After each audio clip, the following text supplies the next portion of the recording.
Bonjour chers téléspectateurs, mon nom est Steven Duguay, interlocuteur pour TVA Nouvelle. Aujourd'hui, pour notre séance Livre du mardi, nous allons faire une brève analyse sur le livre La bête à sa mère par David Goudreau. Désolé, Monsieur Duguay. On a une première question provenant de Guylaine Gagnon de Lévis. La question est: peut-on complètement condamner le personnage principal pour les violences commises? Bonne question, Mme Gagnon. Personnellement, je crois qu'on ne peut pas totalement condamner le personnage principal pour toutes ses actions violentes et illégales qu'il a commises, car je crois qu'il y a une sorte d'instabilité mentale qui fait qu'il ne contrôle pas tous ses gestes, surtout dû au fait qu'il a eu beaucoup de traumatismes pendant qu'il était jeune. Mais je trouve que la scène la plus choquante, selon moi, est une des scènes finales quand il va tuer la vieille dame à cause de sa rage qu'il avait accumulée en lui. Chers téléspectateurs, pour nous aider à éclaircir notre sujet sur l'analyse littéraire du livre La bête à sa mère, nous avons invité l'écrivain lui-même, M. David Goudreau. Bonjour, M. Goudreau. Bonjour, Monsieur Duguay. Maintenant, pouvez-vous nous aider à éclaircir notre question étant: peut-on complètement condamner le personnage principal pour les violences commises?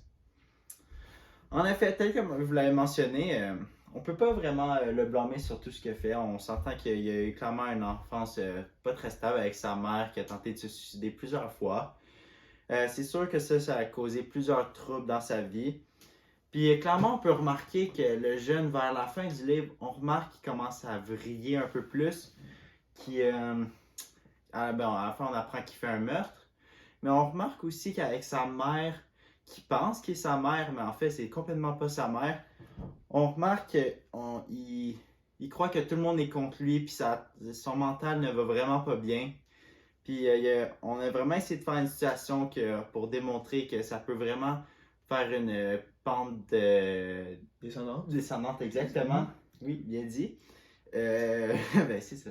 Mais ouais, comme on voit dans la dernière scène, tous ces troubles accumulés, sa rage contre sa mère, on voit qu'il a laissé sa rage sur la vieille madame quand il l'a tuée. Ouais, complètement. Il était en fuite, il a tout laissé là. Puis il était vraiment stressé, bouleversé. Il pensait que sa mère était prise au piège par un mari pas correct, mais... Contrôlant, on pourrait dire? Ouais, exactement, très contrôlant. Mais on remarque clairement, nous autres, en lisant le livre, que c'est clairement pas sa mère, puis c'est juste lui qui est en train de vriller complètement. Parfait, merci beaucoup, M. Goudreau. De rien. Monsieur Goudreau, nous avons planifié une petite surprise pour vous. Nous sommes allés interroger 2 personnes dans la rue pour savoir ce qu'ils pensaient de votre livre La bête à sa mère. Ah bon, j'espère que les critiques seront bonnes.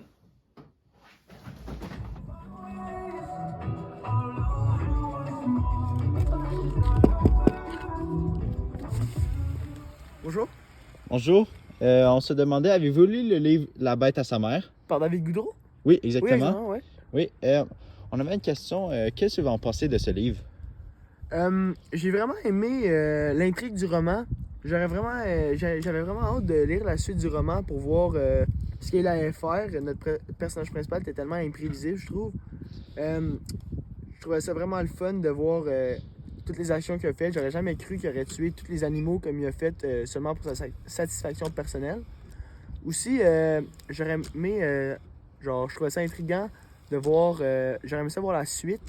J'aimerais voir s'il allait se faire prendre par la police après tous ces crimes qu'il a commis, ou s'il allait finalement trouver sa vraie mère à la fin du roman. Parfait, c'est bon. Merci beaucoup. Merci, bonne soirée. Bonne fin de journée. Monsieur, je vois que vous allez au collège Saint-Sacrement. Avez-vous lu le livre La bête à sa mère par David Goudreau? Oui, on l'a lu, on vient de le lire. Pouvez-vous me donner justement. votre opinion? Oui, avec plaisir. J'ai bien apprécié le livre, justement, mais l'élément qui m'a vraiment plu, c'est l'évolution psychologique du personnage. Vraiment remarqué qu'au début, il a l'air plutôt stable, comme il comprend son environnement, tout, en plaçant en famille d'accueil. Mais jusqu'à temps qu'il décide de retrouver sa mère, l'élément déclencheur qui a vraiment tout changé dans... Je vais prendre le micro, monsieur. Vraiment, qu'il décide de trouver sa mère.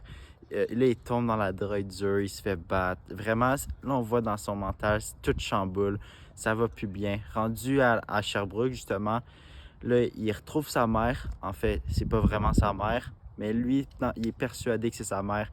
Là, il pense qu'il y a un homme protecteur qui essaie de bloquer sa mère. On va remarquer clairement que son mental va pas super bien. Puis surtout, avec la scène finale où est-ce qu'il commet un meurtre, vraiment, on peut remarquer que là, il y a un problème dans sa tête. Merci beaucoup, monsieur. Ça fait plaisir.